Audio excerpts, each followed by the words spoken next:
If your dinner plate doesn't look like this, you're doing something wrong. So let me tell you a bit about plating your food in a nicer way. Let's get started. This is just a little fun, and I like to think of plating food as a little bit of an art project. So you got to make sure that all the shapes and the colors sit nicely. I try to measure like how much of each item I'm gonna need. So for example, of course, you're not gonna need as much onion as you're gonna need cucumber, so the rest of the onion goes into this little container. And I like to use red onion because it's more pleasing to the eye, and I also like the taste a bit more. Then you kind of watch out for the colors of the cheese. This is some apricot jam.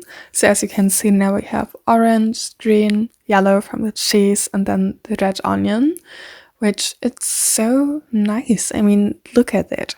And also, oh my god, apricot jam and red onions, so nice. Definitely have to try this.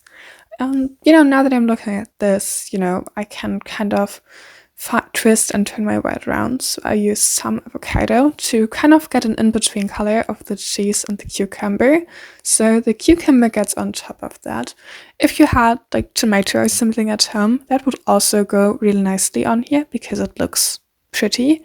Then the cheese, of course. My nails kind of matching the red onion. Some salt and pepper on top of that. And then you got to poach the egg. Of course, this time my egg yolk broke. Which brings me to the end of this little tutorial, that not everything has to be perfect when